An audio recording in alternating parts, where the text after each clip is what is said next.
بسم اللہ الرحمن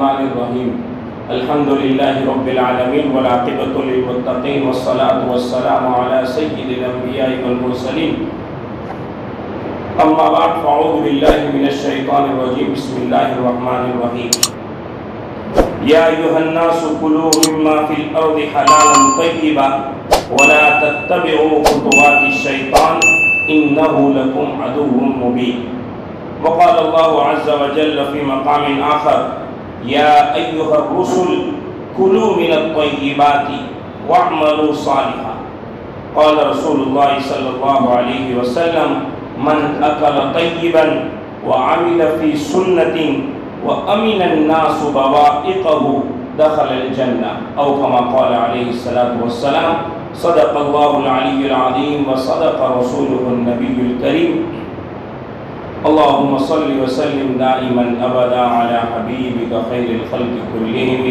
اللہم صل وسلم دائما ابدا علی حبیبک خیر الخلق کلہم اللہم صل وسلم دائما ابدا علی حبیبک خیر الخلق کلہم۔ میرے محترم دوستوں اور بزرگوں اور میرے عزیز بھائیوں، دین صرف عبادات کا نام نہیں ہے، صرف نمازیں پڑھنے کا نام دین نہیں ہے، صرف رمضان کے روزے رکھ لینے اور نماز تراویح پڑھ لینے کا نام دین نہیں ہے۔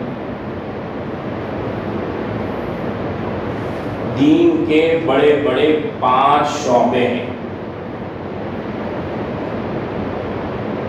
زیادہ سے زیادہ محنت ہو رہی ہے تو وہ عبادات والے شعبے پر ہو رہی ہیں، باقی سارے شعبے خالی اور کورے پڑے۔ کسی میں محنت ہو رہی ہے تو ایک محدود محنت ہو رہی ہے، پھر بات ختم۔ سب سے پہلا شعبہ جو ہے وہ ایمان و عقائد کا شعبہ ہے۔ آج ہم جتنی نماز کی فکر کرتے ہیں اتنی ہمارے ایمان و عقائد کی فکر نہیں کرتے۔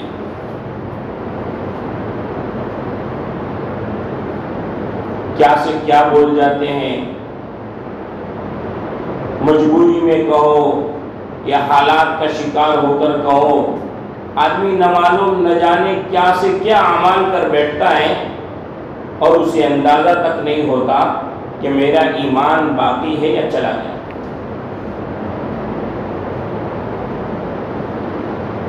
اس لیے آدمی کو ہمیشہ اپنے ایمان اور عقائد کی فکر کرنی چاہیے کہ کہیں میرے بول سے، میرے کسی عمل سے، میری کسی حرکت سے کہیں میں اپنے ایمان سے ہاتھ تو نہیں دھو بیٹھتا، کبھی اس کی باغڈور سے، ایمان کی باغڈور سے میں کمزور تو نہیں ہو جاتا، کیونکہ سوشل میڈیا کا زمانہ ہے۔ اب لوگ بھائی چارہ قائم کرنے کے چکر میں اپنے عقائد کو ہی بھول جاتے ہیں، کیا سے کیا کر گزرتے ہیں۔ آپ دیکھتے بھی ہوں گے، سنتے بھی ہوں گے، مواخات، مواسات، بھائی چارہ، آپسی مودت و محبت، یہ اس کی جگہ ہے، لیکن ہماری شریعت نے ہمیں اجازت نہیں دی کہ مواسات و مواخات کے لیے، بھائی چارگی کے اظہار کے لیے ہم وہ اعمال بھی کر جائیں، وہ بول بھی بول دیں یا کچھ ایسا لکھ دیں کہ جس کے ذریعے سے ہمارے ایمان کے لالے بڑھ جائیں۔ بہت سارے غیر اسلامی تہوار آتے ہیں، ہمارے بہت سارے لوگوں سے تعلقات ہوتے ہیں، وہ ہمیں بھیجتے ہیں، ہم واپسی میں ان کو ٹھوک دیتے ہیں۔ یہ خیال تک نہیں کہ میں نے واپسی میں ان کو جو رپلائی دیا، شبھ کامنائیں دے دی، کیا کہیں اس کی وجہ سے میں اپنے ایمان سے نکل تو نہیں گیا؟ آدمی کی نہ وہاں دل جاتا ہے، نہ دماغ جاتا ہے، نہ نظر دوڑتی ہے، وہ اس کو کچھ ہے سمجھتا ہی نہیں ہے، کیونکہ عقائد کے لائن سے محنت نہیں ہوتی۔ اس لیے وقتاً فوقتاً آدمی کو اپنے عقائد کی خبر لینی چاہیے، اپنے ایمان کو ٹٹولنا چاہیے، اپنے ایمان کی بھی خبر لینی چاہیے، اور وقتاً فوقتاً آدمی کو تجدید ایمان کرنا چاہیے، تاکہ بھول سے، انجان سے، غلطی سے، خطا سے کوئی ایسا عمل یا بول نکل گیا ہو تو کم سے کم ہمارا ایمان محفوظ ہو جائے۔ دوسرا شعبہ ہے عبادات کا، خوب محنتیں ہو رہی ہیں ماشاءاللہ اور ہونی چاہیے۔ تیسرا شعبہ ہے معاشرت کا، کہ ہمارے معاشرے میں کیا حالات ہیں، ہمارا معاشرہ مدنی معاشرے پر قائم ہے یا نہیں ہے، ہمارے معاشرے کا ماحول مکی ماحول اور مدنی ماحول ہے یا نہیں ہے، سیرت مصطفیٰ کا ماحول ہے یا نہیں ہے۔ 12 ربیع الاول آ گئی تو سوشل میڈیا پہ بہت کچھ لگا دیا، ہری جھنڈیاں بھی لگا دی، عاشق رسول کے شاعریاں بھی لکھ دی، بہت کچھ لکھ دیا، سر کٹا دیں گے، سر جھکائیں گے نہیں، ایسے بول بھی بول دیے، ایسی تقریریں جو موجود ہے وہاں لائک بھی دے دیا، شیئر بھی کر دیا، لیکن کبھی اس نبی کی سیرت کو اپنی زندگی میں شیئر کیا کہ نہیں کیا، اس کی فکر نہیں کی۔ نبی کی سیرت کو میرے گھر میں نے شیئر کیا کہ نہیں کیا، اس کی فکر نہیں کی۔ میرے پورے گھر کا ماحول ویسٹرن کلچر ہے، نبی کی ایک سنت میرے پورے گھرانے کی کسی فردہ میں نہیں ہے، اس کی فکر نہیں کی اور نہ لانے کی فکر کی، بلکہ کوئی ایک آدھ بندہ محلے میں کھڑا ہو جائے تو کہتے ہیں یہ تو تقیانوس ہے، پرانے زمانے کے خیالات والا ہے، زمانے سے قدم قدم ملا کے چلنا پڑے گا تب جا کے زمانے میں چل سکوں گے، ورنہ بیکورڈ کہلاؤ گے۔ صحابہ نے نبی کو پسند کیا، نبی کو اپنایا تو بیکورڈ نہیں بنے، امام بن گئے، مقتدا بن گئے، پیشوا بن گئے، بڑے بڑے شاہان کی قدموں میں جھک گئے۔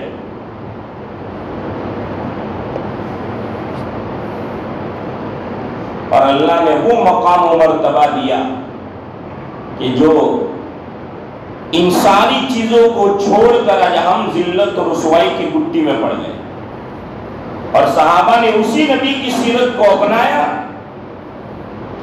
تو ایسے ایسے امام اور پیشوا بن گئے کہ آج دنیا ان کی مثال اور نظیر پیش کرنے سے قاصر ہے۔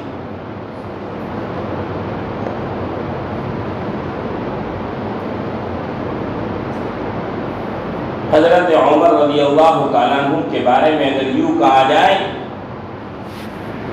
کہ حضرت عمر رضی اللہ عنہ کی حکومت ساری چیزوں پر تھی، خالی انسانوں پر نہیں، مٹی پر بھی آپ کی حکومت، ہوا پر بھی آپ کی حکومت، آگ پر بھی آپ کی حکومت، پانی پر بھی آپ کی حکومت، تو غلط نہیں ہوگا۔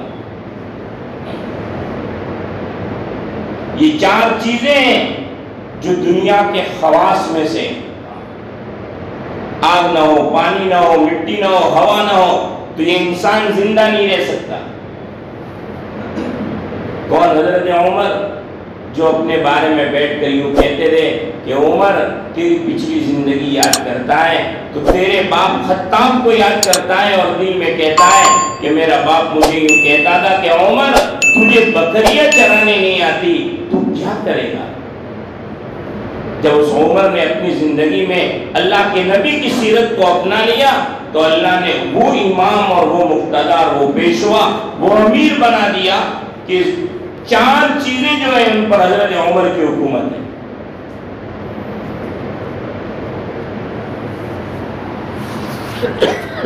کہا حکومت کی تو مثال دے کے بتا دو، ہم بھی کل سے نبی کے سچے عاشق بن جائیں گے اور بول والے نہیں، عامل رسول بن جائیں گے۔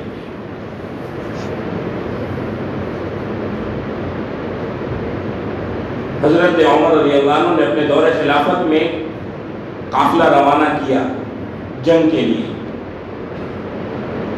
جمعہ کا دن ہے، منبر پر خطبہ دے رہے ہیں، وہاں کئی سو میل دوری پر وہ قافلہ جنگ لڑ رہا ہے۔ حضرت ساریہ اس کے امیر ہے، کیپٹن ہے، لیڈر ہے۔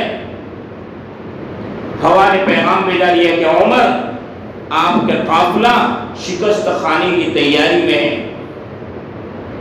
اور ان سے ایک بات پیغام پہنچانا ہے۔ یا مدینے میں عمر موجود ہے، منبر نبی پر موجود ہے، اور کہہ رہے ہیں یا ساری الجبل، اے ساریہ پہاڑ کور کر دو۔ ہوا نے وہ پیغام وہاں پہنچا دیا اور پہاڑ کو کور کیا، اللہ نے ان کو فتح دے دی، ہواؤں پر حکومت۔ ایک صحابی فرماتے ہیں حضرت عمر کے زمانے میں ایک پہاڑ میں سے آگ نکلی، حضرت عمر کو کہا کہ وہ آگ بڑھتی جا رہی ہے، لوگ بجھانے کی کوشش کر رہے ہیں لیکن وہ آگ بجھنے کا نام نہیں رہی ہے۔ حضرت عمر نے اپنا کوڑا نکالا اور ایک صحابی کو دیا اور کہا جاؤ اس کو ہانکتے رہنا، کہا عمر کا کوڑا ہے، جہاں سے آئی وہاں چلی جا۔ وہ صحابی رسول وہ کوڑا لے کر گئے اور جانوروں کو ہانکنے کی طرح آگ کو ہانکا، کہا چل جلدی یہاں سے، آگے بڑھنے کی اجازت نہیں ہے، عمر کا کوڑا ہے، اگر آگے بڑھے گی تو عمر کا کوڑا پڑے گا، جہاں سے نکلی ہے وہاں جا چلی جا۔ ہانکتے ہانکتے لے گئے، جس وادی سے نکلی تھی اس وادی میں واپس چلی گئی۔ حضرت عمر کی حکومت آگ پر تھی، دریائے نیل خشک ہو گیا۔ حضرت عمر نے پرچہ بھیجا کہ اگر کسی کے چڑھاوے کی چڑھنے کی وجہ سے چلتی ہو تو آج کے بعد کبھی نہ چلنا، تیری ہمیں کوئی غرض نہیں ہے، اور حکم خدا بندی سے چلتی ہو تو چل۔ عمر نے تجھے پیغام بھیجا، پرچی ڈالی نہیں، دریائے نیل چلتا ہو گیا۔ تو یہ حضرت عمر رضی اللہ عنہ کی پوری حکومت ساری چیزوں پر دی، کب ملی؟ جب اللہ کے نبی کے پکے اور سچے پیروکار اور عاشق بن گئے۔ بہرحال میں کہہ رہا تھا کہ تیسرا شعبہ جو ہے وہ معاشرہ ہے۔ میرے بھائیوں، ہم اپنے معاشرے پر نظر ڈالیں، یہ بہانہ نہ بنائیں مول صاحب کیا کروں، ماحول ہی ایسا ہے، ہم بچنا چاہیں تو بھی نہیں بچ سکتے۔ میرے بھائیوں، یہ تو بہانہ ہے۔ میں نے خود نے دیکھا ہے، سرکاری بس کا ڈرائیور ہے، رحمت اللہ بھائی ان کا نام ہے، سرخیز پالنپور سرخیز کی بس چلتی ہے۔ میں بھی احمد آباد 10 سال رہا، میرا آنا جانا اس بس میں جب بھی ہوا، وہ بندے خدا کوئی نماز قضا نہیں کرتا، اتنا یقین کا پختہ کہ سرکاری بس میں علل اعلان وہ اعلان کرتا تھا کہ ہے کوئی مسلمان بھائی اگر نماز پڑھنی ہو تو اتر جائے، راستے کے کڑپ کھڑا کرتا، چٹائی وہ بندہ رکھتا، 5 اور 10 لیٹر کا وہ ڈبہ پانی کا بھر کے رکھتا، جس کا وضو نہ ہوتا اس کو وضو بنواتا، روڈ پر نماز پڑھتا، پھر بس پہ نکلتا۔ کسی نے اس کو نہیں روکا، کبھی اس پر کوئی ایکشن نہیں لیا گیا، کبھی کوئی پیسنجر ان سے ناراض ہو کر کبھی گیا نہیں کہ بھائی تو نماز کے لیے روکا دیتے، ہم ان کی بس میں نہیں بیٹھیں گے۔ جب بھی دیکھو بس ہمیشہ پھول رہتی تھی۔ کرنے والوں کے لیے کوئی مشکل نہیں، جن کو کرنا نہیں ہے ان کے لیے بہانے ہزار ہیں۔ ناچنا نہیں تو آنگن ٹیڑھا ہے، اسی لیے ماحول پر ڈھول نہ دے کہ مول صاحب ماحول ہی ایسا ہے ہم نہیں چل سکتے، نہیں، جن کو چلنا ہے وہ ایسے پرفتن دور میں بھی اسلام اور شریعت کے احکامات کو پورا کر کے چل رہے ہیں، اور جب وہ عزائم پختہ کرتے ہیں حالات آتے ہیں، لیکن جب وہ مضبوط ہوتے ہیں تو حالات بھی چھڑ جاتے ہیں۔ یہ تو طے ہے ایمان والوں پر شریعت پر چلنے کے لیے آسانی نہیں ہوگی، آزمائشیں ضرور آئیں گی، لیکن جب وہ جم جاتا ہے ان آزمائشوں کے سامنے جم جاتا ہے، اللہ بھی دروازے کھول دیتے ہیں۔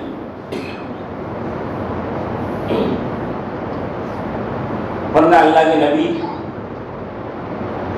صدقہ کائنات ہے، کتنی آزمائش آئی، کتنے حالات آئے، اللہ تعالیٰ چاہتے تو خوش و خرم رکھتے، خوشحالی میں رکھتے اور نبوت پوری ہو جاتی، لیکن اللہ کے نبی پر بھی آزمائش آئی، امتحانات آئے۔ کون سا ایسا نبی ہے کہ جن کو آزمائشوں سے نہ گزرنا پڑا؟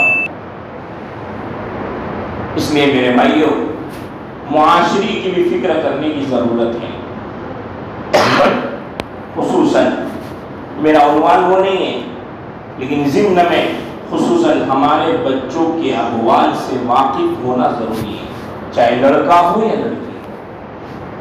وہ کیا کر رہا ہے، کہاں جا رہا ہے، کیوں جا رہا ہے، کیسے جا رہا ہے، اس کے تعلقات کس کس سے ہیں، اس کی دوستیاں کس کس سے ہیں، اور دوستیوں میں کیا ہے، کتنا وقت ان کے ساتھ بتاتا ہے۔ ہماری بیٹیاں ہیں، ہم یہ نہیں کہتے کہ آپ اپنی بیٹیوں کو گھروں میں بند کر دو، ہاں، لیکن اتنی ضرور درخواست کریں گے کہ اپنی بیٹیوں کو آپ پڑھاؤ۔ ہمیں وہ پاک دامن نرس کی بھی ضرورت ہے، ہمیں ایک پاک دامن مسلمان ڈاکٹرنی کی بھی ضرورت ہے، ہمیں ایک مسلمان پاک دامن وکیلت کرنے والی خاتون کی بھی ضرورت ہے۔ ہر شعبے میں ہمیں ایسی پاک دامن مسلمان خواتین چاہیے۔ اگر ہم بھی پڑھائیں گے تو کہاں سے ملے گی؟ ہمیں چاہیے، لیکن ان کے پڑھانے کے لیے بڑا پابند ہمیں رہنا پڑے گا، ہم انہیں آزاد نہیں چھوڑ سکتے۔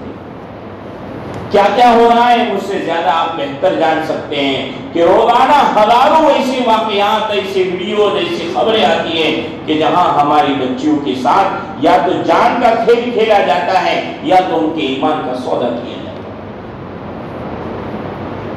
ان کے ایمان کی بھی حفاظت ہو، ان کی جان کی بھی حفاظت ہو، ان کے جسم کی بھی حفاظت ہو، ان کی عفت اور پاک دامنی کی بھی حفاظت ہو، اور ہمارے مقصد میں وہ کامیابی بھی حاصل ہو۔ موبائل دے دینا آسان ہے، لیکن موبائل میں کیا کرتے ہیں، کیا نہیں کرتے، یہ ہمارے بڑوں کی ذمہ داری ہے، اور اس سے بھی بڑھ کر بڑی ذمہ داری ہے کہ میں اپنے موبائل میں کیا کرتا ہوں۔ ابا رات بھر موبائل دیکھنے کے لیے 12 بجا رہے، 1 بجا رہے، اور بیٹے کو کہہ رہے اے بیٹا موبائل رکھ دے۔ وہ آپ کے ڈر سے تو رکھ دے گا، لیکن جو اس کے دل پر اثر کرنا چاہیے وہ اثر نہیں ہوگا۔ وہ باپ کی کدورت لے کر موبائل رکھ دے گا، دل میں سوچے گا، وہ باپ ہونے کے ناطے آپ کو جواب نہیں دے گا۔ آج کے زمانے کے بچے تو ابا کو بھی سامنے جواب دے دیتے، کبھی شکر ہو ملتے ہیں، اور ان میں سے بھی بہت سو کو ملے ہوں گے، میں نہیں پوچھوں گا کس کو ملے۔ ایک خاتون ایک اللہ والوں کے پاس آئی، صحیح چل رہی ہے نا،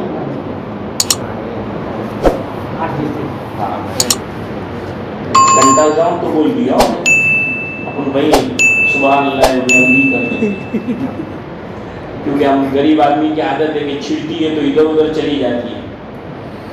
وہ کہنے لگی کہ ایک بڑے بزرگ ولی کے پاس آئی اور شکایت کرنے لگی کہ حضرت یہ گڑ بہت کھا جاتا ہے، اس کو کچھ نصیحت کرو۔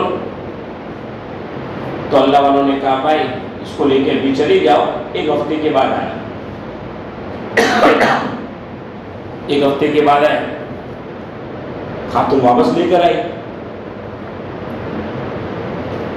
پر یہ تو ہم سب کی صفت ہے، باپو کے پاس تو دوڑ کے جاتے ہیں، جاتے کہ نہیں جاتے؟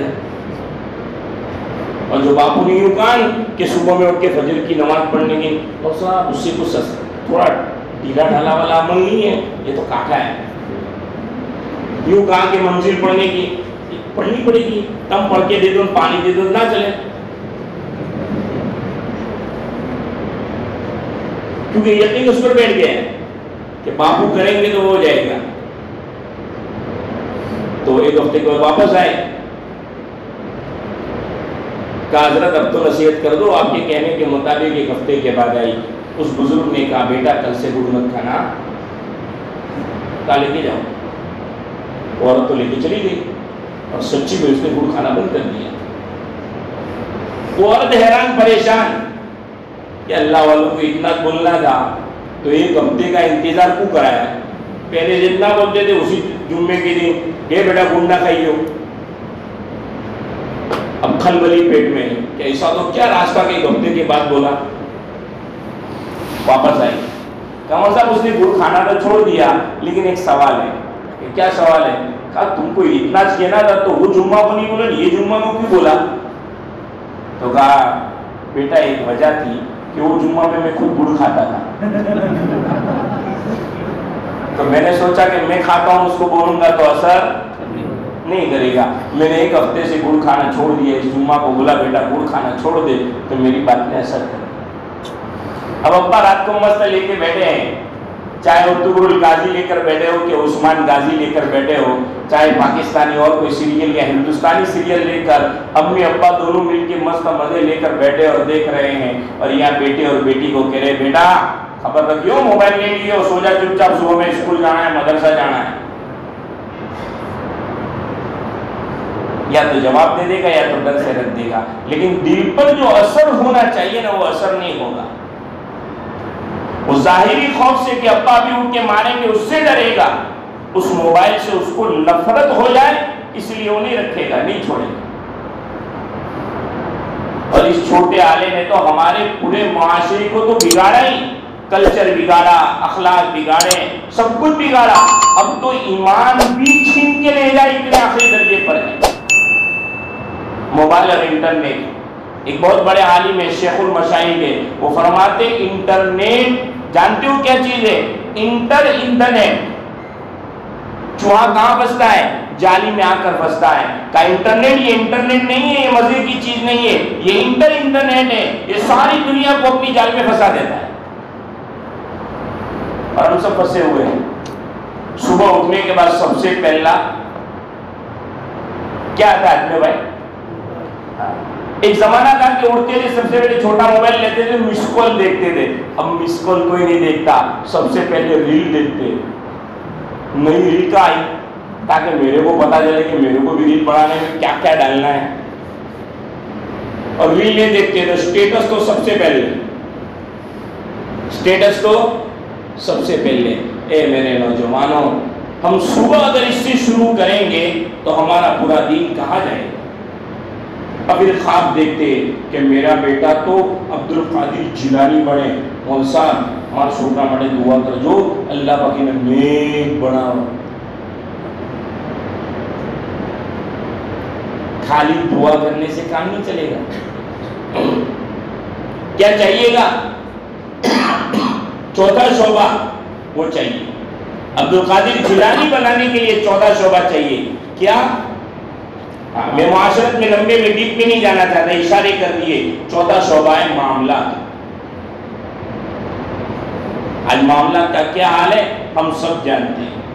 5 وقت کا پکا نمازی انسان ہے، تہجد گزار ہے، لیکن اس کے معاملات کیسے ہیں، اس کا کاروبار کیسا ہے، اس کے آمدنی کے ذرائع کیسے ہیں، حلال آ رہا ہے یا حرام آ رہا ہے، سود کے راستے سے آ رہا ہے یا جھوٹ بول کر آ رہا ہے، اس کو کوئی خیال نہیں. بس ایک ہی بات کا خیال ہے میرے پاس سے کم نہیں ہونا چاہیے. مارکیٹ میں جو طریقہ آیا اور جو کاروبار کی شکل آئی، جو کمپنی آئی، آنکھ بند کر کے دنیا خود بڑھتی ہے. اور وہ حضرت لے کے بھی جاتے ہیں، ہم بھی ڈوبے تمہیں بھی لے ڈوبے سنم. کئی مہینے ہو گئے، وہی ہائی وے مسجد میں ایک صاحب ملے، جمعہ کے بعد بیٹھ کر مجھے کھول کر دکھانے لگے. سر یہ اپلیکیشن ہے، تم اتنے روپئے بھرو تو دین کے تم کو اتنے روپئے دے دے، لگانا جائز کہ نہ جائز. میں نے کہا یہ سب دھوکہ ہے، آپ بھی ڈوبو گے دوسروں. نانا مول صاحب دروز آپے چھنے کتلا گراولے آپ ہی دیگا، سب کو دے دیے. اور پھر یہ گٹھامن پاٹیا کو ہوٹل دی، وہاں اس نے ایک بڑی میٹنگ جمائی اور ایک بڑا قافلہ اس میں آیا اور سب نے اس میں انویسٹ کیے. اس کے بعد سے وہ گئی تو گئی، اب تک نہیں دی. اب ایک اور آئی، شیطان ہے وہ تھوڑی چھوڑے گا. وہ تو ایک جائے گا تو دوسرا آئے گا، ایک اور آئے گا، RJI یا RGI کر کے کوئی آئیے، 15,000 10,000 ڈپازٹ رکھو اور یہ کام کرو اور اتنا روپیہ منافع ملے گا۔ بہرحال بعد میں جائیں گے۔ تو 14 شعبہ میرے بھائیوں ہے معاملات، اور معاملات میں بھی حلال روزی کمانا یہ ہمارے ذمے میں فرض ہے۔ طلب الحلال فریضۃ بعد فریضہ، اللہ کے نبی نے فرمایا حلال کمائی کمانا یہ ہم پر ایسا ہی فرض ہے جیسے کہ نماز پڑھنا فرض ہے۔ خود حلال کھانا، اپنی اولاد کو حلال روزی کھلانا یہ ہمارے ذمے میں لازم اور ضروری ہے۔ آج ہم حلال اور حرام میں کوئی تمیز نہیں کر رہے، سود بھی آ رہا ہے، دھوکے سے بھی آ رہا ہے، جھوٹ بول کر بھی آ رہا ہے، ناجائز طریقوں سے بھی کمائی ہو کر آ رہی ہے، سب قبول ہے۔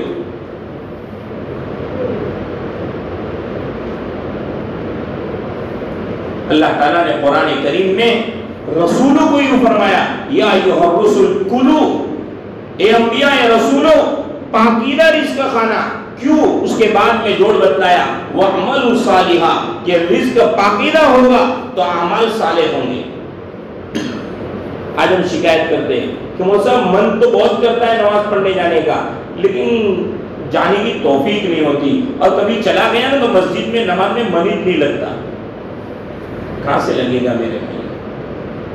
پیٹ میں جو لقمہ گیا ہے وہ یا تو حرام جا رہا ہے یا تو شبے والا جا رہا ہے، اور پیٹ میں جیسا لقمہ جائے گا ایسا ہمارا جسم تناور بنے گا، اور اس جسم سے نکلنے والے اعمال وہی ہوں گے جیسا پیٹ میں لقمہ جائے گا۔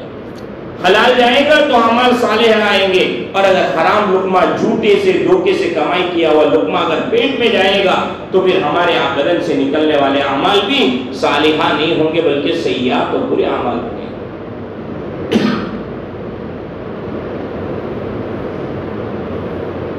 اللہ کے نبی نے فرمایا جو آدمی 3 کام کر لے میں اس کے جنت میں داخلے کی گارنٹی دیتا ہوں۔ من اکل طیبا، جو آدمی پاکیزہ رزق کھا لے، وعمل فی سنتی، میری سنت پر عمل کرے، وامن الناس بوائقہ،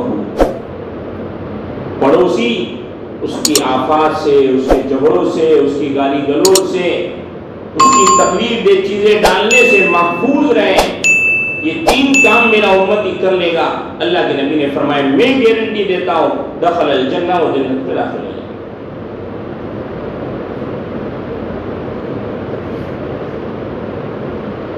حضرت عبداللہ بن عمر رضی اللہ عنہ فرماتے ہیں اگر کوئی انسان اتنی نمازیں پڑھے، اتنی نمازیں پڑھے، اتنی نمازیں پڑھے کہ رکوع سجدہ کرنے کی وجہ سے وہ کمان، تیر کمان کے کمان کی طرح ٹیڑھا ہو جائے، اور اتنے روزے رکھے، اتنے روزے رکھے کہ تیر کمان کی جو تانت آتی ہے، یعنی جو دھاگا آتا ہے، اس دھاگے کی طرح دبلا اور پتلا ہو جائے، لیکن اگر اس کا رزق حرام ہے، حلال اور پاکیزہ نہیں ہے، تو اتنی ساری کی جانے والی عبادتوں میں سے ایک بھی عبادت اللہ کی قبول نہیں۔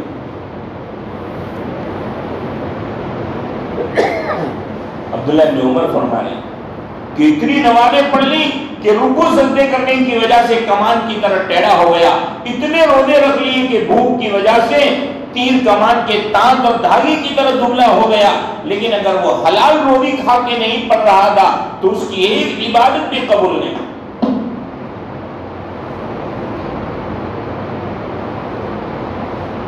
اب میرے بھائیوں ہماری روزی کا حال کیا ہے؟ اللہ کے نبی جو پیشین گوئی دے کر گئے تھے نا کہ قیامت کے قریب زمانے میں سود عام ہو جائے گا، ہر گھر میں سود پہنچ جائے گا، اور سود نہ صحیح تو سود کا دھواں ہر گھر میں پہنچ جائے گا۔ میرے بھائیوں میں اتنا تو یقین کے ساتھ کہہ سکتا ہوں کہ سود کا دھواں تو داخل ہو گیا، ہمارے ہر گھر میں گھس گیا ہے، اب تو ہم لوگوں کے لیے سود لینا بھی عار اور شرم کی بات نہیں ہے۔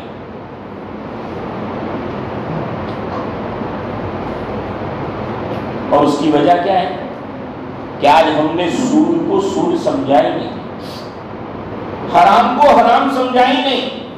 دنیا کر رہی ہے، فلاں لوگ کر رہے ہیں، فلاں برادری کر رہی ہے، فلاں علماء لوگ کر رہے ہیں. میرے بھائیوں، ہمارے لیے نمونہ نہ کوئی برادری ہے، نہ کوئی علماء ہے، نہ کوئی اولیاء ہیں. ہمارے لیے نمونہ ہے تو وہ اللہ کے نبی ہیں. قرآن کہہ کر گیا ہے لقد کان رسول اللہ فی رسول اللہ اسوۃ حسنہ، کہ تمہارے لیے آئیڈیل اور نمونہ اللہ کے رسول ہے. تمہارے لیے رہبر قرآن اور حدیث ہیں. وہ جو کہے وہ تمہارے لیے حلال، جس کو وہ حرام کہہ دے وہ تمہارے لیے حرام، چاہے پوری دنیا میں تو اس کو حلال کہہ دے.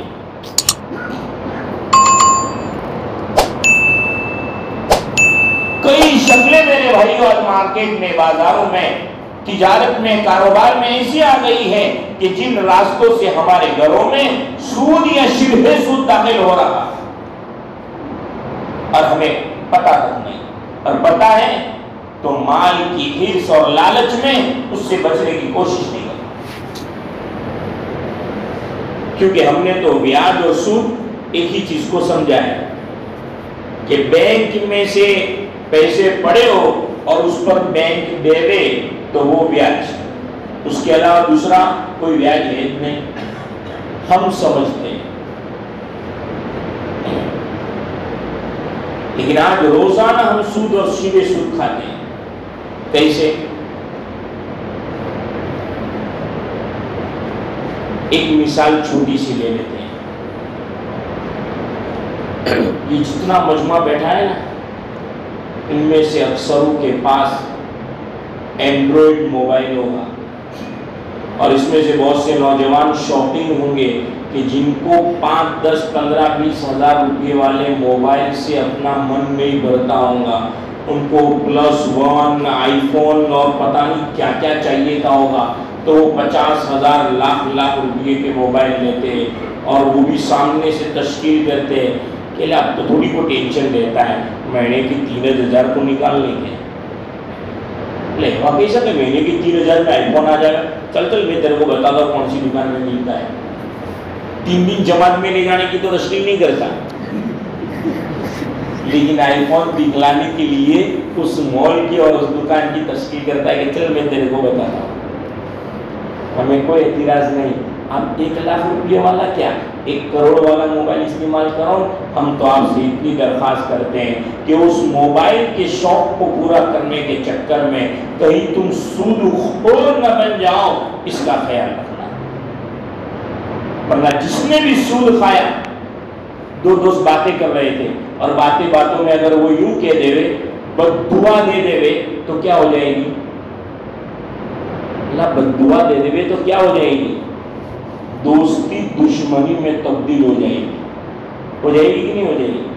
اللہ کے نبی یوں کہہ رہے ہیں کہ سود کھانے والے پر، سود لینے اور سود دینے والے پر، اور بھی اللہ کے نبی نے فہرست بتلائی کہ سود لکھنے والے پر، سود دینے والے پر، سود لینے والے پر، سود کھانے والے پر اللہ اور اللہ کے رسول کی لعنت نازل ہو رہی ہے. اس بد دعا سے ہمیں ڈرنے لگا.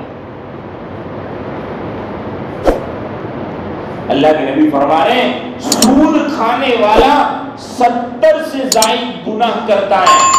جس نے 1 روپیہ سود کھا لیا اس کے نامے اعمال میں 70 سے زائد گناہ لکھے جاتے ہیں. اور اس میں ادنا درجے کا گناہ یہ ہے کہ جس نے اپنی ماں کے ساتھ 36 مرتبہ سے زائد اس نے زنا کیا.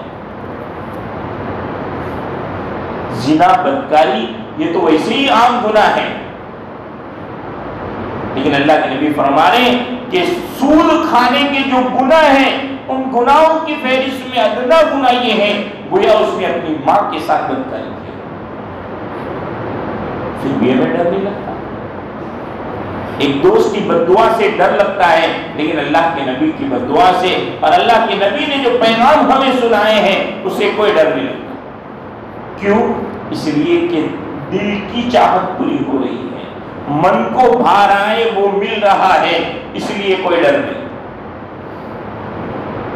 موت آنی ہے یہ تو یقین ہے، لیکن موت کے بعد کیا ہونی ہے اس کا یقین ہمارے دلوں سے نکل گیا. لیے دنیا میں رہنے کا یقین ہے کہ نہیں ابھی تو تھوڑی جاؤں گا، 60 سال تو جی کر جاؤں گا، اس لیے عالیشان بنگلہ بناتا ہے۔ میرے بھائیوں، اب تو دنیا میں ایسے واقعات پیش آ رہے ہیں، اب کوئی یوں نہیں کہہ سکتا کہ میں کم سے کم 60-70 سال تو جی کر جاؤں گا۔ ابھی واقعہ کٹھامن میں پیش آیا جہاں براہی کے رہنے والے تھے محمد بھائی، انتقال سے اگلے دن میرا جو دفتر ہے وہاں باہر عصر کے بعد وہ بندہ کھڑا ہے، ایک بھائی سے بات چیت کر رہا ہے، اپنی بیٹی کی شادی کے لیے تیاری کی بات چیت کر رہا ہے، اور صبح میں تو اطلاع آتی ہے، کل صبح آج عصر گئی ہے، رات گئی، صبح میں عصر کے ظہر کے بعد مختصراً خبر آ گئی کہ محمد بھائی کا انتقال ہو گیا۔ کون کہتا ہے کہ جوانوں کی روحیں قبضہ نہیں ہوتی؟ اٹیک ایک بہانہ ہے، اس میں بھی اللہ کی حکمت پوچھی جائے۔ ایک مجلس میں گئے تھے ہم، تعزیتی مجلس تھی، ایک اللہ والوں کا انتقال ہو گیا تھا، اس میں علامہ رفیق احمد صاحب بڑودری زیدہ مظلوم تعزیت کے عنوان پر تقریر کر رہے تھے، تو انہوں نے علامہ طیبی کے حوالے سے ایک نقطہ بیان کیا کہ اللہ تعالیٰ موت دینے سے پہلے چھوٹی موٹی بیماری کیوں دیتے ہیں؟ اللہ پاک کو بلانا ہے تو سیدھا اپنے پاس نہ بلا لے، جب اس کے پاس بلانا ہے تو یہ موت سے پہلے چھوٹی موٹی بیماری دے کے پھر وایا کیوں بلاتے ہیں؟ تو اس میں علامہ طیبی کے حوالے سے نقطہ بیان فرمایا، اللہ یہ کہہ رہے ہیں کہ دیکھ میں بھی پاک، تو میرے پاس جو سامان اور جو بندہ آئے گا وہ بھی پاک ہونا چاہیے، اور اس بندے کو پاک کرنے کے لیے اللہ اس کو چھوٹی موٹی بیماری دیتے ہیں، کیونکہ حدیث میں اللہ کے نبی نے فرمایا ہے کہ بیماریوں کی وجہ سے اللہ تعالیٰ اس کے گناہ معاف کر دیتے ہیں، اور مجھے کس کا کتنا قرض معاف کرنا ہے وہ تو میرے اختیار میں ہے، تو اللہ کے اختیار میں کہ کون سے بندے کے گناہ کتنی بیماری سے دھلنے ہیں وہ اس کا معاملہ ہے، وہ ایک جھٹکے کی 1 سیکنڈ کی بیماری دے اور زندگی بھر کے گناہ معاف کر دے۔ تو وہ اللہ بھی چاہتا ہے کہ میں خود طیب ہو، میرے پاس آنے والا بھی بندہ طیب بن کر آئے، تاکہ میں اس کو جس جگہ میں بھیجوں وہ جگہ بھی طیب ہے، تاکہ وہ بندہ طیب میں جا کر طوبہ درخت کا طیب چیز کھا لے اور پھل کھا لے۔ اور ہم کہتے ہیں نا اللہ تو چاہتا ہے ہم تو روز صبح ہوگی اور ایک دوستہ کو پکڑ کے لے جائیں گے اور EMI پر اچھا خاصا موبائل دلا دیں گے تاکہ سود کھاتا ہو جائے، میں اکیلا کیوں کھاؤں، تیرے کو بھی کھلاتا جاؤں۔ اب تم کہو گے کہ مولوی صاحب سود کہاں سے آتا ہے؟ بجاج فائنانس والا تو اعلان یہ اعلان کرتا ہے کہ 0 کوسٹ EMI، پھر بیاج اور سود کی بات آئی کہاں سے؟ میں نے تو فریج بھی بسا لیا ہے، اور بیوی کی روز کچکچ ہوتی تھی تو میں نے تو واشنگ مشین بھی ڈلوا دیا ہے، اور اب ہمارے گناہوں کی چکر میں گرمی بڑھ گئی تو AC بھی ڈلوا دیا ہے، سب EMI پر ہے۔ اتنا سود کھایا، جتنی چیزیں لی اتنا سود کھایا۔ بتاؤ کون سی زبان میں سمجھو گے کہ آپ سود کھا رہے ہیں؟ قانونی زبان میں سمجھنا ہے یا شرعی زبان میں سمجھنا ہے؟ ہم آپ کو دونوں زبانیں سمجھا دیتے ہیں۔ پہلی بات تو یہ، کوئی بھی کمپنی اور کوئی بھی کارڈ والا آپ کو 0 کوسٹ پر EMI نہیں دیتا۔ بہت پہلے تھا کہ وہ لوگ 0 پر دیتے تھے، اب کوئی فائنانس کمپنی نہیں دیتی۔ پھر کیا دیتی ہے؟ وہ تو 0 بتاتے ہیں، وہ جہاں لکھتے ہیں وہاں پہلے 0 تھا یا نو کوسٹ EMI تھا، اب انہوں نے جملہ بدل دیا اور لکھا ہے لو کوسٹ EMI، اور اگر جملہ نہیں بدلا تو نو کوسٹ EMI کے اوپر ایک سٹار بنایا ہے، اس سٹار کی ڈیٹیل میں جا کر دیکھو گے تو اس کی ڈیٹیل میں یہ ساری چیزیں لکھی ہے کہ نو کوسٹ EMI اب کچھ نہیں ہے، اب سارا لو کوسٹ EMI۔ اور یہ کیوں ہوا؟ سب سے بڑی بینک کون سی ہے؟ Reserve bank of India. جب اس کو پتا چلا کہ یہ بڑی بڑی فائنانس کمپنیاں زیرو کوسٹ اور نو کوسٹ ای ایم آئی پر لوگوں کو لون دے رہے ہیں، تو اس نے قانون پاس کر دیا کہ کوئی بھی کمپنی نو کوسٹ ای ایم آئی پر کسی کو لون نہیں دے گا. اب تم بولو گے کہ مولوی صاحب یہ لون کا لفڑا اس میں کہاں سے آ گیا؟ میں نے تو موبائل لیا ہے، لون تو تھوڑی ہم نے لیے. اب یہ بھی سمجھتے جاؤ کہ تم لون لیتے ہو کہ نہیں لیتے ہو. آپ میں سے کسی کو ابھی یوں پوچھا جائے، اب تو یہ بھی نہیں رہا، اب تو بنداس جا کے بینک میں سے لون اٹھا کے لاتے. اب تو وہ ڈر بھی نہیں رہا. پہلے ڈرتے تھے کہ لون کہ لیواتی سے سود کھاوا بڑا کرائیے، لیکن اب تو وہ ڈر بھی نہیں رہا. یہ جتنی ای ایم آئی پر جتنی چیزیں اٹھاتے ہو وہ سب لون والی ہے. کیسے اس میں لون آ گئی؟ میرے پاس بجاج فائنانس کا کارڈ ہے. میں مولانا کی دکان میں فریج خریدنے کے لیے گیا. مولانا شو روم کے مالک ہیں، میں خریدار ہوں، اور میرے پاس جو کارڈ ہے وہ بجاج کا ہے اور یہ شو روم کے مالک ہے. میں نے ان سے فریج خریدا تو میں جو ہفتہ بھروں گا ای ایم آئی بھروں گا وہ ان کو نہیں بھرتا، میں تو بجاج والے کو بھروں گا. میں ایچ ڈی ایف سی کے کریڈٹ کارڈ بینک والے کو بھروں گا، کوٹک کو دوں گا، مہندرا کو دوں گا، متھوٹ کو دوں گا.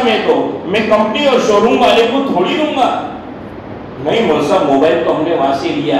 ارے اللہ کے بندے، تو نے سامان وہاں سے لیا اور تیری طرف سے سارا کا سارا پیمنٹ اس کارڈ والے نے وہاں پے کر دیا. اس نے تجھے لون دی اور تیری طرف سے لون کے واسطے سے وہاں پے کر دیا. لاؤ، کسی کے پاس اگر کچھ پیسے پڑے ہو تو میرے کو دے دو بابا یار واپرنے کے لیے. زیادہ نہیں مانگتا، خالی 5,000 روپئے دو، 1 مہینے میں واپس کر دوں گا. ہے تم میں سے کوئی دے گا؟ جیب میں 10 کا بنڈل پڑا ہوں، دوست آ رہے ہیں کہ یار میری بیوی بیمار ہے، بہت سخت حالات میں، ابھی جیب میں کچھ نہیں ہے، یا 2,000 دیں گے. تو جیب میں 10 پڑے ہو تب بھی جھوٹ بولتے ہیں کہ نہ بھائی ہمارا پہ کوئی سیٹنگ نہیں کیا، تو بھول حالت موصول. ہم کسی کو 200 2,000 روپئے ایک دن کے لیے نہیں دیتے فری میں. تو کیا یہ کمپنیاں جو اتنا بڑا بڑا بزنس لے کر بیٹھی ہے وہ بنا کچھ کمائے ہم کو دے دے گی؟ اتنا کامن سینس تو ایک چھوٹا بچہ بھی رکھتا ہے. وہ سیوا کرنے کے لیے نہیں بیٹھی، وہ کاروبار کرنے کے لیے بیٹھی ہے. یہاں آپ کو لون دیتی ہے اور صبح مارکیٹ میں جب شیئر مارکیٹ کا اسٹاک ایکسچینج جو اوپن ہوتا ہے اور ٹریننگ کرنے والے جب صبح میں کھولتے ہیں کیا ہوا گھروں میں، تو دیکھتے ہیں کہ بجاج فائنانسر ڈاؤن ہوا یا اپ ہوا. 138% پروفٹ میں چل رہا ہے. بھائی وہ تو سیوا کر رہا تھا، پروفٹ میں کیسے آ گیا؟ ایسا کوئی کاروبار ہو تو مجھے بھی بتا دو، میں صبح میں کھول لوں کہ ایک طرف سے لوگوں کی سیوائیں کرتا رہوں اور دوسری طرف 130 میرے کو پروفٹ ملتا رہے. کہاں سے آیا پروفٹ؟ آپ کے پاس سے لون دے کر پیسے اس نے کمائے. وہ بھلے آپ کو لکھ کے دیتا ہے نو کوسٹ ای ایم آئی، لو کوسٹ ای ایم آئی 0% پر آپ کو دی جا رہی ہے، لیکن آپ سے وہ بیاج کسی نہ کسی شکل میں لے لیتا ہے. یا تو فائل چارج کے نام پہ لے لیتا ہے یا کسی نہ کسی نام پہ لے لیتا ہے. اور اگر آپ یوں کہو نام صاحب تم کچھ بھی کہو، ہم ڈنکی کی چوٹ یوں کہتے ہیں کہ وہ 1 روپیہ بھی بیاج ہمارے پاس سے نہیں لیتا. ٹھیک ہے، ہم آپ کی بات ایکسپٹ کر لیتے، قبول کر لیتے، مان لیتے ہیں، لیکن ہم جو دوسری بات کہنے جا رہے ہیں اس میں تو آپ کو ایگری ہونا ہی پڑے گا کہ ہاتھوں سے کیا ہے قبول کر لیتے ہم کہ آپ کو 0% انٹرسٹ پر وہ ای ایم آئی پر چیز دلاتا ہے. لیکن اس کی جو کنڈیشن ہے اس کنڈیشن میں ایک شرط یہ لکھی ہوئی ہوتی ہے، اگر آپ نے متعینہ ڈیٹ پر آپ کا پیمنٹ پے ہفتہ فل نہیں کیا تو آپ کو فائن پڑے گی اور آپ کو فائن بھرنی پڑے گی۔ بتاؤ یہ کنڈیشن ہوتی ہے یا نہیں ہوتی؟ ہوتی ہے۔ اور وہ جو فائن کے نام سے پیسہ لے رہا ہے، شریعت کا قانون یوں کہہ رہا ہے کہ وہ بیاج ہے، وہ سود ہے، وہ ربا ہے۔ گویا آپ اس کارڈ والی کمپنی سے یہ شرط کر رہے ہیں، یہ معاہدہ کر رہے ہیں کہ ہم تیرے سودی شرط کو قبول کرنے کے ساتھ ہم ای ایم آئی پر ساری چیزیں لے رہے ہیں۔ کس کو معلوم ہے کہ میں وقت پر پیسہ پیڈ کر دوں گا؟ کچھ بھی ہو سکتا ہے، آپ کے جیب میں کروڑوں روپے موجود ہیں لیکن آپ وقت پر اپنے بینک اکاؤنٹ میں وہ پیسے نہیں ڈال سکے اور ڈیٹ چلی گئی اور اس نے آپ کو فائن مار دیا، اور فائن کی وجہ سے آپ کا پورا معاملہ جو آپ یوں سمجھ رہے تھے کہ بنا سود والا ہے، ایک فائن کی وجہ سے پورا فری سود والا ہو گیا۔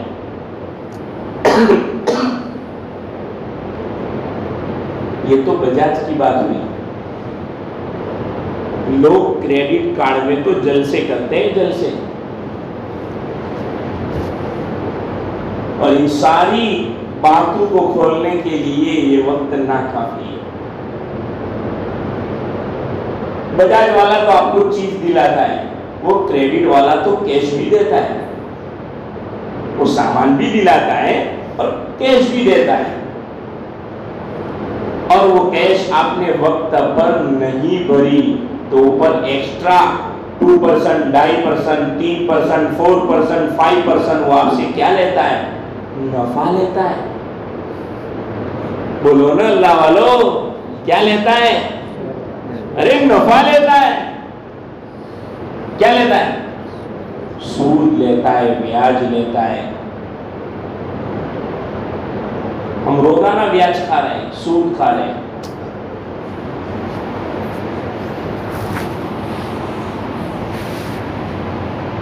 کاروبار میں لگانے، ہاں بھائی لگانے پڑے ہیں، کتنا دے گا؟ لاکھ میں 5,000 لے، 5,000 لے جا، لگا دے، مہینے کے 25-20 ہزار لگیں گے۔ کھاتے ہیں۔ کیا کبھی کسی سے پوچھا کہ فکس رقم کی شکل میں نفع کمانا یہ حلال ہے یا حرام ہے؟ سود ہے۔ کبھی کسی سے نہیں پوچھتے وہ کیا کر رہا ہے، ہم تو اتنا جانتے ہیں کہ 5 دیے ہیں تو ہر مہینے میں 5,000 منافع آنا چاہیے، بس۔ وہ کیا کر رہا ہے، ہمیں سے کیا مطلب؟ ایسا نہیں ہے۔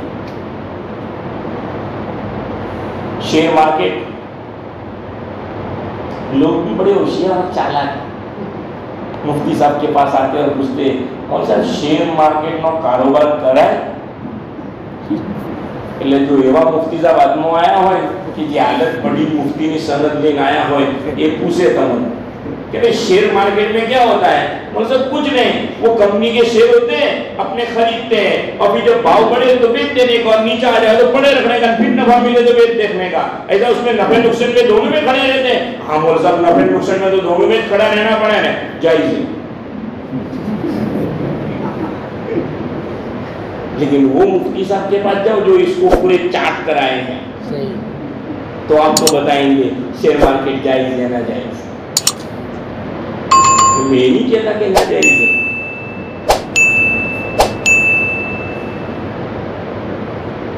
وہ ہماری مسجد کا حوض تھوڑی ہے، وہ تو ایریبک سمندر ہے، پیسیفک سمندر ہے۔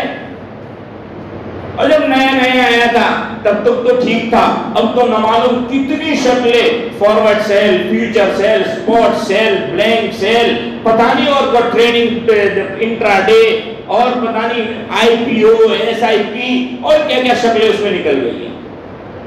اب وہ نئے نئے مفتی صاحب کو کچھ کیا شیئر مارکیٹ کرائے کہ نہ کرائے، ان کو مجھے نفع نقصان دے ہوں تو جو ہے مجھے نفع نقصان تو دے ہوں، لیکن جائے جلسے کر رہے ہیں۔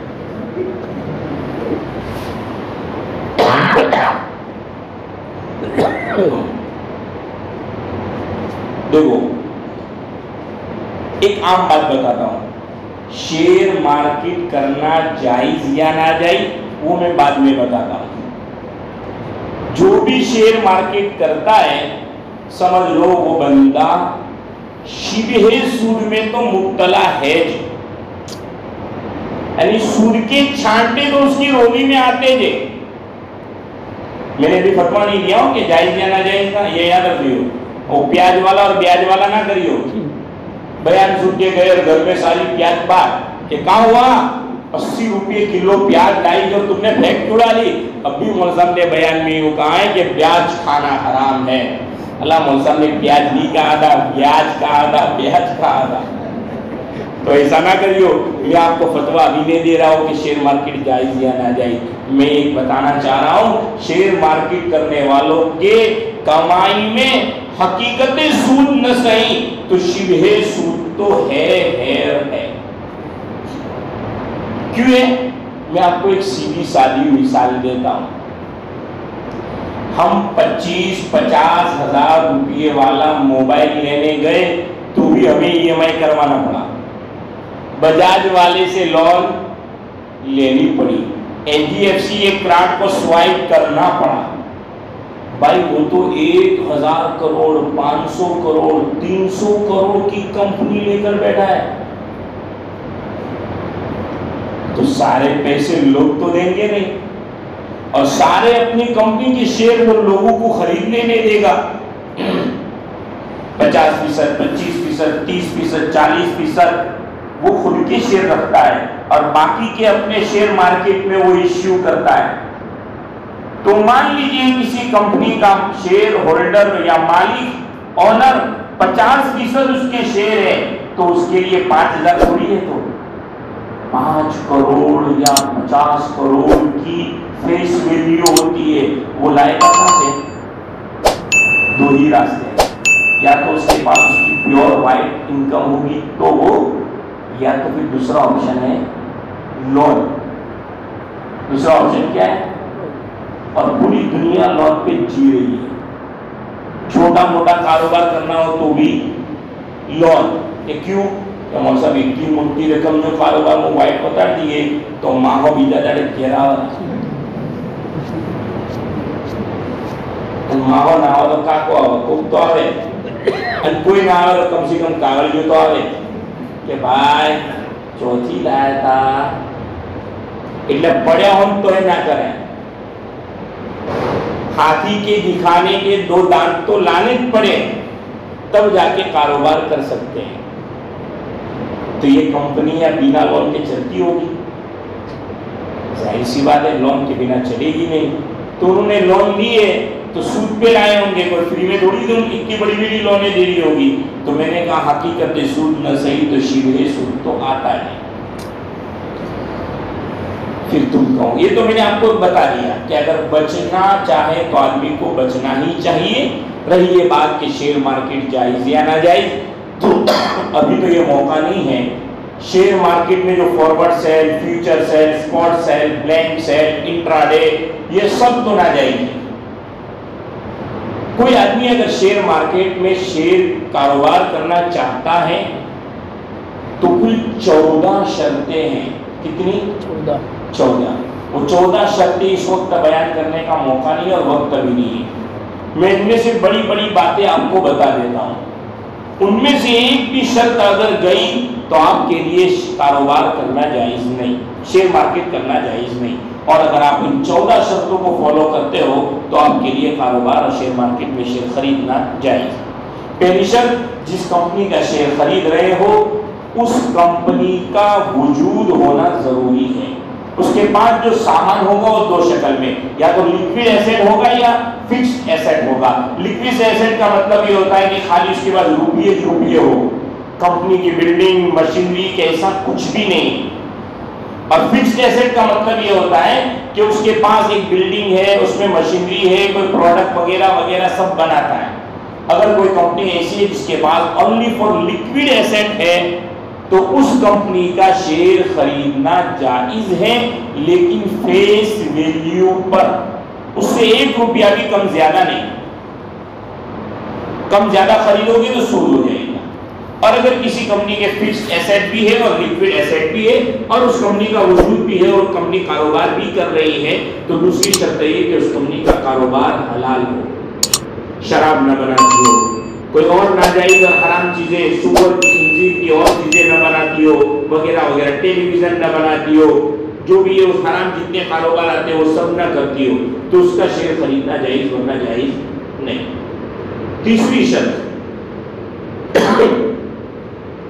اس کمپنی نے اپنا کاروبار چلانے کے لیے جو لون لی ہے، ویسے تو 1 روپے کی بھی اجازت نہیں ہے لیکن پوری دنیا اسی پر آ رہی ہے اور چل رہی ہے، تو اسلامی بڑے بڑے جو ماہر معاشیات ہیں اور مالیاتی اداروں کے بڑے بڑے مفتیان کرام ہیں، ان لوگوں نے بڑی تحقیق اور ریسرچ کے بعد یہ اعلان کیا کہ اگر کوئی کمپنی اپنے کاروبار چلانے کے لیے 33% سے کم اگر لون لیتی ہے تو اس کمپنی کے شیئر خریدنے کی گنجائش ہے. جائز کا لفظ بھی استعمال نہیں کیا، بشرطے کہ جتنا فیصد اس نے لون لیا ہے اتنا فیصد آپ اپنے منافع میں سے صدقہ کر دیں. اور اگر 33% سے زیادہ اگر اس نے لون بیریئر کیا ہے تو ایسی کمپنی کے شیئر خریدنا جائز نہیں. بہت ساری کمپنیاں اپنے منافع اور پروفٹ کو بڑھانے کے لیے دوسرے لوگوں کو لون دیتی ہے، تو اس کے لیے بھی شریعت نے ایک ریشیا طے کیا کہ اگر وہ 5% سے زیادہ کسی کو لون پر پیسے دیے ہیں تو اس کمپنی کے شیئر خریدنا جائز نہیں، اور اگر اس سے کم ہے تو اس کے شیئر خریدنے کی گنجائش ہے. یہ موٹی موٹی 5 شرطیں آپ کو بتا دی. اب اس کی ڈیٹیل میں جانا ہو تو موقع نکال کے کسی دن آنا دارالفتہ میں، ہم آپ کو تفصیل کے ساتھ بتا دیں گے. بہرحال میرے بھائیوں، پوری باتوں کا خلاصہ یہ ہے کہ دیکھیے ہماری ذمہ داری یہ ہے کہ ہم حلال اور پاکیزہ رزق کمائیں. دنیا اور معاشرہ اور مارکیٹ اور بازار جہاں چل رہا ہے ہم اس کی تقلید کر کے اندھادھن نہ پڑ جائیں کہ جہاں کہیں سے بھی آئے بس منافع آنا چاہیے اور ہمارے گھر میں بڑھوتری ہونی چاہیے.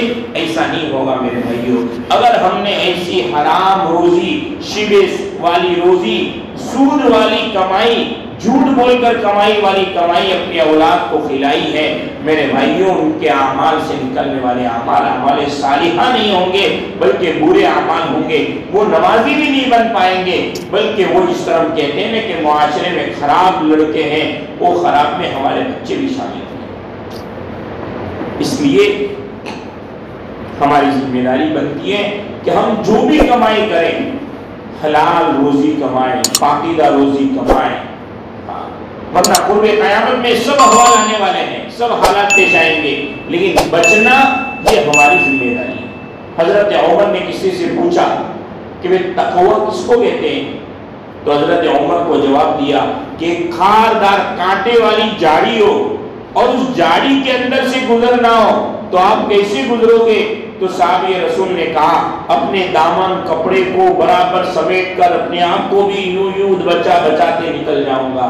میرے بھائیوں یہ دنیا اور اس وقت کا ماحول، چاہے وہ معاشرتی ماحول ہو، چاہے وہ معاشی اور کاروباری لائن کا ماحول ہو، پورا ماحول بنا ہوا ہے سودی نظام والا، حرام کمائی والا، غلط جھوٹ بول کر فراڈ کر کے کمائی کرنے والا ماحول. اس ماحول میں ہمیں اپنے آپ کو بچانا ہوگا.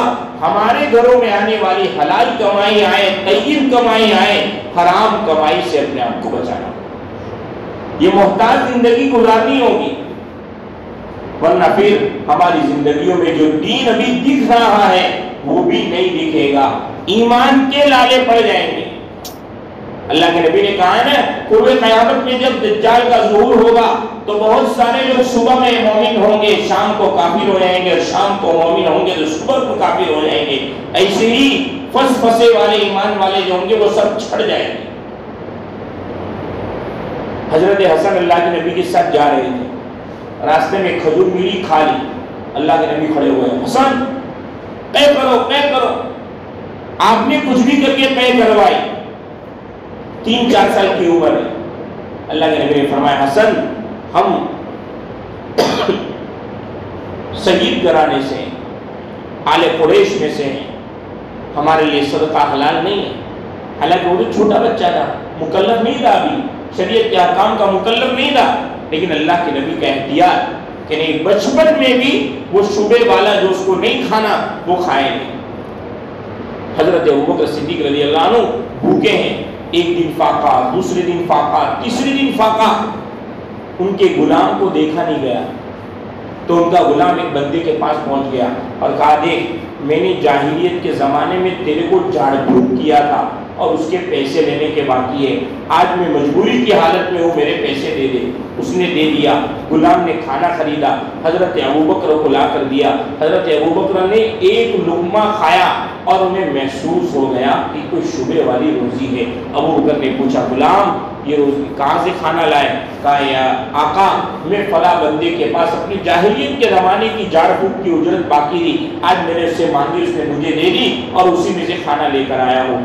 روایتوں میں لکھا ہے، حضرت ابوبکر کی سیرت میں لکھا ہے کہ طے کرتے رہے، پیٹ میں جتنا نہ سب باہر آ گیا لیکن وہ لقمہ باہر نہیں آ رہا تھا. حضرت ابوبکر کو چین نہیں آیا، پانی ایک گھونٹ پیتے پھر طے کرتے، لقمہ باہر نہیں آ رہا ہے. لوگ کہہ رہے ہیں کہ ابوبکر ایک ہی لقمے کی تو بات ہے اور آپ نے اپنی کوشش کر لی پھر بھی نہیں آ رہا ہے، آپ چین کیوں نہیں کرتے ہو، آپ بیٹھ جاؤ. کہنے لگے نہیں میں نے آقا سے سنا ہے کہ جس نے بھی حرام روزی کے ایک لقمے سے اپنے جسم کے جس حصے کی پرورش پائی ہوگی بدن کا وہ حصہ جہنم کی آگ میں جلے گا.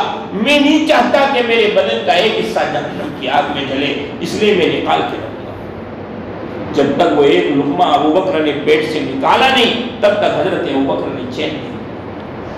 کیا وہ نمازی نہیں تھے؟ کیا وہ صدقات نہیں کرتے تھے؟ کیا وہ رمضان کے روزوں کے پابند نہیں تھے؟ کیا وہ سنن نوافل کے پابند نہیں تھے؟ کیا ان کی زندگیوں میں تقوی نہیں تھا؟ کیا ان کی زندگیاں پاک دامن نہیں تھی؟ ارے اللہ کے نبی کہہ کر گئے تھے کہ عاشر فی الجنہ، میرے 10 صحابہ تو جنتی ہے، اور اس میں ٹاپ میں نام جو تھا ٹاپر میں تو ابوبکر صدیق تھے. لیکن پھر بھی وہ ایک لقمہ نکالنے کی اتنی کوشش کر رہے ہیں. کیوں؟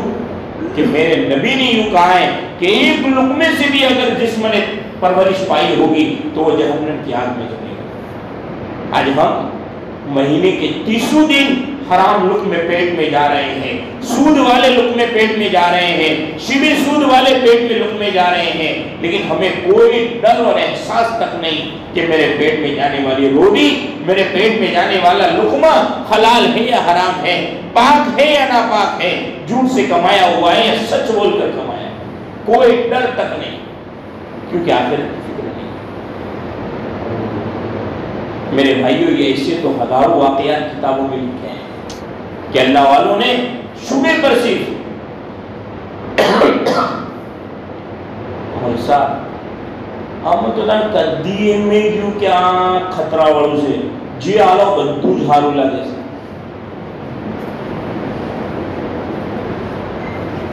جی آلو ہے بدو جھارو لگے سے کوک دار دن لاگو جو ان کیا سود وڑوائی وہ نمو تھوکی رو کدی تھیوٹ ندی. بات صحیح ہے آپ کے اللہ والوں کی کہ کبھی بھی ایسا نہیں ہوا. کیوں نہیں ہوا؟ یہ پورا جسم ہم نے اس کو اتنا آلودہ، اتنا گندا اور اتنا ناپاک اور حرام کھانے کا عادی بنا دیا کہ اس کے اندر کا جو احساس تھا وہ احساس بھی ختم ہو گیا. زبان پہ جو احساس اللہ نے رکھا تھا حلال اور طیب کا وہ احساس بھی ختم ہو گیا. اس لیے جو بھی جاتا ہے سب اچھا لگتا ہے. ایک مرتبہ اس پورے جسم کو پاک صاف طیب کر کے دیکھو پھر سمجھ میں آئے گا کہ کیسا چل رہا ہے. اور میرے بھائیو ایک کامن بات ہے، آپ کے پاس 2 ویلر ہے، آپ کے پاس 4 ویلر ہے، آپ سروس کرانے کے لیے جاتے ہیں، جب وہ بندہ آئل چینج کرتا ہے تو سب سے پہلے آپ کیا پوچھتے ہو؟ بھائی کئی کمپنیوں سے جو سٹینڈرڈ نہ جو لوکل نہ نکتو تو 2 پہیے والی گاڑی کو چلانے کے لیے سٹینڈرڈ آئل چاہیے. کیوں؟ وہ 450 کا لیے 250 کا 200 بچتے ہیں. કે નાઓ તું સ્ટાન્ડર્ડ નાખીશ ને તો સારી એવરેજ આવશે ને સારી ચાલશે, અને લોકલ નાખીશ ને તો દુવાડા કરવાનું ચાલુ કરી નાખશે.